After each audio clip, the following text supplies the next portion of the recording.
ಸಮತಾ ಸೈನಿಕ ದಳದ ಹೋರಾಟಕ್ಕೆ ಜಯವಾಗಲಿ ಜಯವಾಗಲಿ ಸಮತಾ ಸೈನಿಕ ದಳದ ಹೋರಾಟಕ್ಕೆ ಜಯವಾಗಲಿ ಜಯವಾಗಲಿ ತೊಲಗಲಿ ತೊಲಗಲಿ ಗುಲಾಂ ಗುರೂಜಿ ತೊಲಗಲಿ ತೊಲಗಲಿ ತೊಲಗಲಿ ಗುಲಾಂ ಗುರೂಜಿ ತೊಲಗಲಿ बोलो डॉक्टर बाबा साहेब अंबेडकर जिंदाबाद समता सैनिक दಳದ ಹೋರಾಟ ತೊಲಗಲಿ ತೊಲಗಲಿ ತೊಲಗಲಿ ತೊಲಗಲಿ ಗುಳುಂಗುರಿಗೆ ತೊಲಗಲಿ ತೊಲಗಲಿ ತೊಲಗಲಿ ತೊಲಗಲಿ ತೊಲಗಲಿ ತೊಲಗಲಿ ತೊಲಗಲಿ ತೊಲಗಲಿ ತೊಲಗಲಿ ಇವರೆಗೂ ಹೋರಾಟ ರಕ್ತವನ್ನು ಚೆಲ್ಲುತ್ತೇವೆ ರಕ್ತವನ್ನು ಚೆಲ್ಲುತ್ತೇವೆ ಸರ್ಕಾರವಂತೆ ಸರ್ಕಾರ ಸರ್ಕಾರವಂತೆ ಸರ್ಕಾರ ಕಾನೂನಂತೆ ಕಾನೂನು ಕಾನೂನಂತೆ ಕಾನೂನು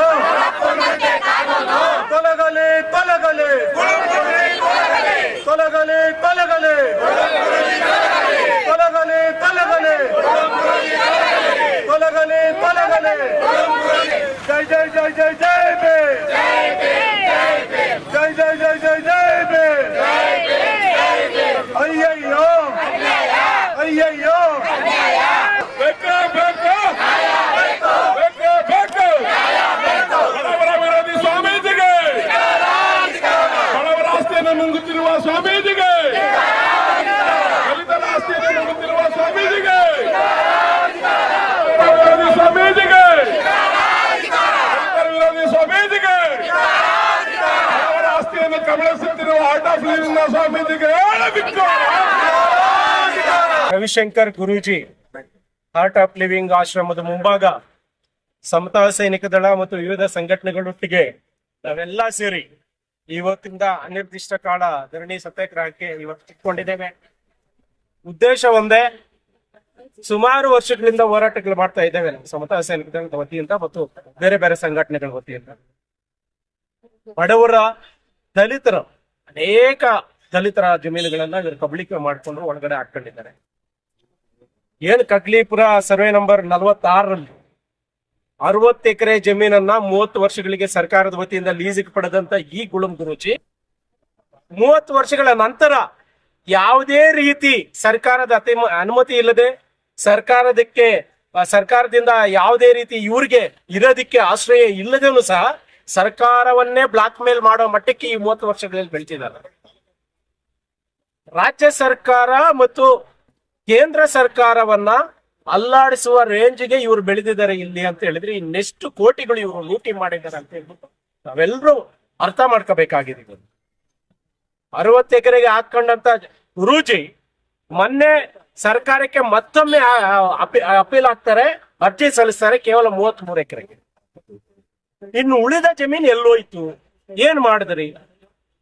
ಅದನ್ನ ಖಂಡಿಸಿ ಅದನ್ನ ವಿರೋಧ ಮಾಡಿ ನಮ್ಮಲ್ಲಿರ್ತಕ್ಕಂಥ ಕೆಲವರು PL ಹಾಕೊಂಡಿದ್ದಾರೆ ಹೈಕೋರ್ಟ್. ಯಾವುದೇ ಕಾರಣಕ್ಕೂ ಈ ಗುರೂಜಿಗೆ ಕೊಡಬಾರ್ದು, ಲೀಸಿಗೆ ಕೊಡಬಾರ್ದು, ಭೂಮಿ ಕೊಡಬಾರ್ದು. ಇಲ್ಲಿ ದಲಿತರದ್ದು ಹಾಕೊಂಡಿದ್ದಾರೆ, ಬಡವರದ್ದು ಹಾಕೊಂಡಿದ್ದಾರೆ ಜಮೀನನ್ನ, ಎಲ್ಲಾ 100 ಎಕರೆಯನ್ನ ಗುಳುಂ ಮಾಡಿದ್ದಾರೆ ಇವರು ಕೊಡಬಾರ್ದು ಅಂತ ಹೇಳ್ಬಿಟ್ಟು ಸರ್ಕಾರ ಹೈಕೋರ್ಟ್ ಅಲ್ಲಿ ಪಿಟಿಷನ್ ಇನ್ನೂ ಪೆಂಡಿಂಗ್ ಇದೆ, ನ್ಯಾಯಾಲಯದಲ್ಲಿ ಪೆಂಡಿಂಗ್ ಇದೆ. ಆದ್ರೆ ಕಾನೂನು ಭಯನೂ ಇಲ್ವಿಲ್ಲ, ಸರ್ಕಾರದ ಭಯ ಇಲ್ಲ, ಜನರ ಭಯ ಇಲ್ಲ, ಸಾರ್ವಜನಿಕರ ಭಯ ಇಲ್ಲ. ಹಾಗಾಗಿ ನಾವು ಈ ದಿನ ಇವತ್ತಿಂದ ಅನಿರ್ದಿಷ್ಟ ಕಾಲ ಧರಣಿ ಮಾಡ್ತಾ ಇದ್ದೇವೆ. ಮಾನ್ಯ ಕಂದಾಯ ಸಚಿವರ ಗಮನಕ್ಕೆ ನಾನು ತಂದಿದ್ದೇನೆ, ಸರ್ಕಾರದ ಗಮನಕ್ಕೆ ತಂದಿದ್ದೇವೆ, DC ಅವರ ಗಮನಕ್ಕೆ, ಕಾಂತರಾಜು ಅವರ ಗಮನಕ್ಕೆ ತಂದಿದ್ದೇವೆ, ಕಮಿಷನರ್ ಅವ್ರ ಗಮನಕ್ಕೆ ತಂದಿದ್ದೇವೆ. ಇವ್ರೇನಾದ್ರೂ ಈಗಾಗ್ಲೇ ಇನ್ನೊಂದು ಮಾಹಿತಿ ಏನಂದ್ರೆ ನಿಮ್ಗೆ ಈಗಾಗ್ಲೇ ಸರ್ವೆ ಮಾಡಿದ್ದಾರೆ. ಸರ್ವೆ ನಮ್ಮ ಹೋರಾಟದ ಫಲವಾಗಿ ಸರ್ವೆ ಮಾಡಿದ್ದಾರೆ. ಈಗಾಗ್ಲೇ ಸರ್ವೆ ಮಾಡಿ ಇವ್ರು ಎಷ್ಟು ಒತ್ತುವರಿ ಮಾಡ್ಕೊಂಡಿದ್ದಾರೆ ಸರ್ಕಾರಿ ಜಮೀನು, ಬಡವರ ಜಮೀನು ಅಂತ ಹೇಳ್ಬಿಟ್ಟು ಲೆಕ್ಕ ಇದೆ ಸರ್ಕಾರ. ಆದ್ರೂ ಸಹ ಅವ್ರ ಕೈ ಕಟ್ಟು ರಾಜಕೀಯದವರು ಓದ್ತಾರೆ. ನಮ್ಮ ರಂಗಮ್ಮ ಅವರು 2 ಎಕರೆ ಜಮೀನು ಆದೇಶ ಆಗಿ 5-6 ವರ್ಷಗಳಾಗಿದೆ.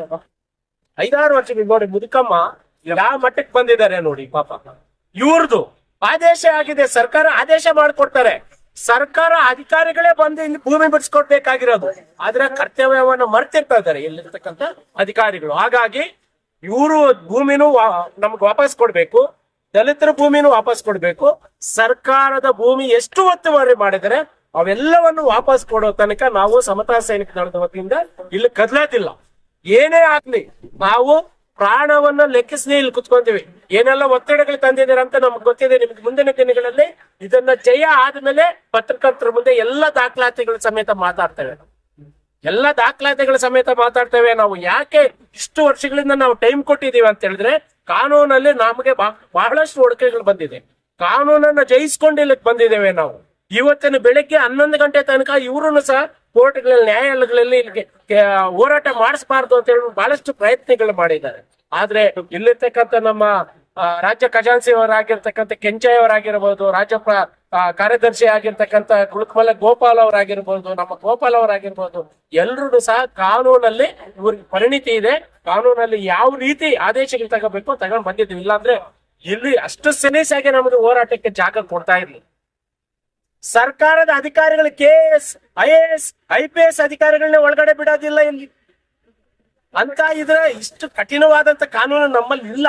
ಬಾಬಾ ಸಾಹೇಬ್ ಅಂಬೇಡ್ಕರ್ ಅವರು ಬರೆದಿರ್ತಕ್ಕಂಥ ಕಾನೂನಲ್ಲಿ ಪ್ರತಿಯೊಬ್ಬರಿಗೂ ಸಹ ಸಮಾನತೆ ಹಕ್ಕಿದೆ. ಆರ್ಟಿಕಲ್ 14 ಅದೇ ಹೇಳುತ್ತೆ, ಸಮಾನತೆ ಹಕ್ಕಿದೆ ಅಂತ ಹೇಳ್ಬಿಟ್ಟು. ಪ್ರತಿಯೊಂದರಲ್ಲೂ ಸಮಾನತೆ ಇದೆ. ಆದ್ರೆ ಆ ಸಮಾನತೆಯನ್ನ ಇವ್ರು ಮರ್ತಿದ್ದಾರೆ. ಆರ್ಟಿಕಲ್ 16 ಅನ್ನ ಇವರು ಉಲ್ಲಂಘನೆ ಮಾಡ್ತಾ ಇದ್ದಾರೆ. ಆರ್ಟಿಕಲ್ 14 ಮತ್ತು 16 ಅನ್ನ ಉಲ್ಲಂಘನೆ ಮಾಡ್ತಾ ಇದ್ದಾರೆ. ಅದರ ಪ್ರಕಾರ ಇವರು ಸೆಕ್ಷನ್ 4 ಪ್ರಕಾರ ಇವರು ಕಾನೂನಲ್ಲಿ ಕಪ್ಪಿ ಎಣಿಸಬೇಕಾಗಿರ್ತಕ್ಕಂಥ ಪರಿಸ್ಥಿತಿ ಬರುತ್ತೆ. ಅಲ್ಲಿವರೆಗೂ ನಮ್ಮ ಹೋರಾಟ ನಿಲ್ಲಲ್ಲ ಅಂತ ಹೇಳೋದಕ್ಕೆ ನಾವು ಈ ಮೂಲಕ ಇಷ್ಟಪಡ್ತಾ ಇದ್ದೀವಿ. 50-60 ವರ್ಷದಿಂದ ಮಾಡ್ತಾ ಇತ್ತು. 50-60 ವರ್ಷದಿಂದ ಮಾಡ್ತಾ ಎಳೆನೆಲ್ಲ ನಾಶ ಮಾಡಿದ್ರು. ಒಳಗಡೆ ಗೇಟ್ ಹಾಕೊಂಡ್ಬಿಟ್ಟು ಬರೋ ದಾರಿ ಕಲ್ಸೋದು, ಬೆಳೆ ಎಲ್ಲ ಕಿತ್ತಾಕ್ಬಿಟ್ಟು ಒಳಗಡೆ ನಮ್ಮನ್ನು ಬಿಡ್ಲಿಲ್ಲ. ಇವ್ರನ್ನ ವರ್ಕಗಳು ಮಾಡಕ್ ಬಿಟ್ರು, ನಮ್ಮನ್ನ ಒಳಗಡೆ ಬಿಡ್ತಾ ಹೋಗ್ಬಿಟ್ರು. ಆದ್ರೂ ನಾವು ಲೇಯರ್ ಮಾಡಿ ಹೋರಾಟ ಮಾಡಿದ್ರು, ಇದುವರೆಗೂ ಮಾಡಿದ್ರು, ನಮ್ಗೆಲ್ಲೂ ನ್ಯಾಯ ಸಿಗ್ಲಿಲ್ಲ. ಇರ್ಲಿಲ್ಲ ಒಳಗಡೆ. ಅವರು ನಾವು ಮಕ್ಕಳನ್ನ ಓದಿಸ್ತೀವಿ, ಅದ್ ಮಾಡ್ತೀವಿ, ಇದ್ ಮಾಡ್ತೀವಿ. ಅವ್ರಿಗೆ ಹೇಳೋದು ತಹಸೀಲ್ದಾರ್ ಬಂದಿದ್ರು, ಎಲ್ಲ ಬಂದಿದ್ರು. ಬಂದು ಅಳತೆ ಮಾಡ್ಕೊಟ್ಟಿದ್ರು. ಅಳತೆ ಮಾಡ್ಕೊಂಡ್ರು ಬಿಡ್ಲಿಲ್ಲ ನಮ್ಗೆ. ನಮ್ಗೆ ಇವಾಗ ನಾವು 50 ವರ್ಷದಿಂದ ಮನೆ ಇಷ್ಟು ಮಾಡಕ್ಕೆ 1000 ರೂಪಾಯಿ ಇಲ್ಲ. ಆ ಪರಿಸ್ಥಿತಿ ಇದೀವಿ. ದೇವಸ್ಥಾನದಲ್ಲಿ ಹೂವ ಮಕ್ಕಳು ಗುಣ ಮಾಡ್ತಾ ಇದೀವಿ. ಅದು ನಮ್ ಜಮೀನು ಬಿಡ್ಲಿಲ್ಲ. ಎಷ್ಟು ಜನ ಹೇಳಿದ್ರು ಬಿಡ್ಲಿಲ್ಲ, ಎಷ್ಟು ಹೋರಾಡಿದ್ರು ಬಿಡ್ಲಿಲ್ಲ. ಅವತ್ತಿನಿಂದನೂ ಈಗ 7-8 ವರ್ಷದಿಂದನೂ ಹೋರಾಡ್ತಾ ಇದ್ದೀವಿ. ಬಿಡ್ಲಿಲ್ಲ ಜಮೀನ. ನಮ್ಗೆ ಜಮೀನು ಬೇಕು. ಅಧಿಕಾರಿಗಳು ಹೋದ್ರೆ ಜಮೀನ್ ನಮಗ್ ಕೊಟ್ಬಿಟ್ಟು, ನಮ್ ಜಮೀನ್ ನಮ್ಗೆ ಕೊಟ್ಟು ತಹಸೀಲ್ದಾರ್ ಬಂದು ಒಳಗಡೆನೆ ಬಿಡ್ಲಿಲ್ಲ. ಗೇಟ್ ಒಳಗಡೆನೆ ಬಿಡ್ಲಿಲ್ಲ. 4-5 ಜನ ಒಳಗಡೆ ಬಿಡ್ತಾರೆ. ನಾವೆಲ್ಲ ಈಚೆ ಇಲ್ಲ, ಯಾರನ್ನೂ ಬಿಡ್ಲಿಲ್ಲ. ಅವರು ಕೂಡ ಈಚೆ ಕಡೆ ಇದ್ರು. ಸಮತಾ ಸೈನಿಕ ದಳದ ಯುವ ಘಟಕದ ರಾಜ್ಯಾಧ್ಯಕ್ಷರು ದಲಿತ ಚಳವಳಿ ನಾಗೇಶ್ ಅಂತ. ಈಗ ದೇಶದಲ್ಲಿ ಎಲ್ರಿಗೂ ಒಂದು ಕಾನೂನು ಅಂದ್ರೆ ಆಕ್ಟ್ ಆಫ್ ಲಿವಿಂಗ್ಗೆ ಒಂದು ಕಾನೂನು. ಇದಂತಹ ಜಿಲ್ಲಾಡಳಿತ ಆಗಿರ್ಬೋದು, ಸರ್ಕಾರಗಳಾಗಿರ್ಬೋದು, ಇವ್ನ ಏನು ಮಾಡ್ಕೊಳಕ್ ಆಗ್ತಾ ಇಲ್ವಾ? ಈಗ ಸರ್ವೆ ಆಗಿದೆ, ಎಷ್ಟು ಎಕರೆ ಒತ್ತುವರಿ ಅಂತ ಗೊತ್ತಾಗಿದೆ, ಸರ್ಕಾರಿ ಜಾಗ. ಅದು ಬಿಟ್ಟು ದಲಿತರು ನೋಡಿ ಈ ತರ ಸೀರು ದಲಿತರು ಎಷ್ಟು ಬೇಕೋ ಎಲ್ಲಾನು ಹಾಕೊಂಡಿದ್ದಾರೆ, ಎಲ್ಲಾನು ಪ್ರೂವ್ ಆಗಿದೆ. ಆದ್ರೂ ಸಹ ಇದನ್ನ ಬಿಡ್ಸ್ಕೊಡಕ್ ಆಗ್ತಲ್ಲ ಅಂದ್ರೆ ಏನು ಇದಕ್ಕೆಲ್ಲ ಕಾರಣ ಅಂದ್ರೆ ಅಧಿಕಾರಿಗಳು ಬರ್ತಾರೆ, ಇಲ್ಲಿ ಅವ್ರ ಹತ್ರ ತಪ್ಪ ತಗಂತಾರೆ, ಎಂಜಿಲ್ ಕಾಸು ಇಸ್ಕೊಂತಾರೆ, ಇಲ್ಲಿಂದ ಹೋಗ್ತಾರೆ. ಎಂಜಲ್ ಕಾಸು ಇಸ್ಕೊಂಡ್ರೆ ಪ್ರಾಮಾಣಿಕವಾಗಿ ಅವ್ರು ತಗೊಳೋ ಕೆಲ್ಸಕ್ಕೆ ಏನಾದ್ರು ಸಂಬಳಕ್ಕೆ ಏನಾದ್ರು ಕೆಲಸ ಮಾಡಿದ್ರೆ ಇಷ್ಟೊಳಗೆ ಎಲ್ರಿಗೂ ಅದೇನೋ ನ್ಯಾಯ ಸಿಕ್ಕೋಕ್ ಸಿಕ್ಕಿರೋದು. ಇವ್ರ ಉದ್ದೇಶಗಳೇನಪ್ಪಾ ಅಂದ್ರೆ ಬರ್ತಾರೆ, ಇಲ್ಲಿ ಯಾವನೋ ಒಬ್ರು ವರ್ಷಕ್ಕೊಂದ್ಸತಿ 2 ವರ್ಷಕ್ಕೊಂದ್ಸತಿ ಒಂದು ಅಧಿಕಾರಿ ಚೇಂಜ್ ಆಗ್ತಾನೆ. ಅವನು ಯಾವ್ದೋ ಒಂದು ಟೇಪ್ ಇಟ್ಕೊಂಡು ಅಧಿಕಾರಿ ಬರ್ತಾನೆ, ಅಳತೆ ಮಾಡ್ತೀನಿ ಅಂತ ಬರ್ತಾನೆ, ಇನ್ನೊಬ್ನ ಯಾವನೋ ನೋಟಿಸ್ ಕೊಡ್ತಾನೆ, ದುಡ್ಡು ಇಸ್ಕೊಂಡ್ರೆ ಹೋಗ್ತಾನೆ. ಆದ್ರೆ ಈಗಿಂತ ಸಮತಾ ಸೈನಿಕ ದಳದವರು ಇದನ್ನೆಲ್ಲ ನೋಡ್ಕೊಂಡು ಸುಮ್ಮನಿದ್ದ ಆಯ್ತು. ಈ ಮುಂದಕ್ಕ ಇದನ್ನ ನಡೆಯಲ್ಲ ಅಂತ ಹೇಳ್ಬಿಟ್ಟು ಈಗ ಉಪವಾಸ ಸತ್ಯಾಗ್ರಹ ಸೋಮವಾರದಿಂದ ಸ್ಟಾರ್ಟ್ ಮಾಡಿ, ಸೋಮವಾರವರೆಗೂ ಜಿಲ್ಲಾಧಿಕಾರಿಗಳು ಕಾಂತರಾಜ್ ಅವ್ರಿಗೆ ಹೇಳಿದ್ವಿ, ಸೋಮವಾರದಷ್ಟೊಳಗಡೆ ಬಂದು ಏನಾದ್ರು ಇಲ್ಲಿ ನಡೀತಾ ಇರೋದು ಅಕ್ರಮಗಳನ್ನ ತಡೆಗಟ್ಟಿ ಇಲ್ಲಿರೋ ಜಮೀನು ವಶಪಡಿಸ್ಕೊಂಡಿಲ್ಲ ಅಂದ್ರೆ ನಾವು ಸೋಮವಾರದಿಂದ ಉಗ್ರವಾದ ಹೋರಾಟ ರಾಜ್ಯ ಪೂರ್ತಿನೂ ಕರೆ ಕೊಡ್ತೀವಿ. ರಾಜ್ಯ ಪೂರ್ತಿ ಬಂದು ಈ ಆಶ್ರಮದವರೆಗೆ ಬುದ್ಧಿ ಕಲಿಸ್ತಾರೆ ಅಂತ ಈ ಮೂಲಕ ಹೇಳ್ತೀವಿ.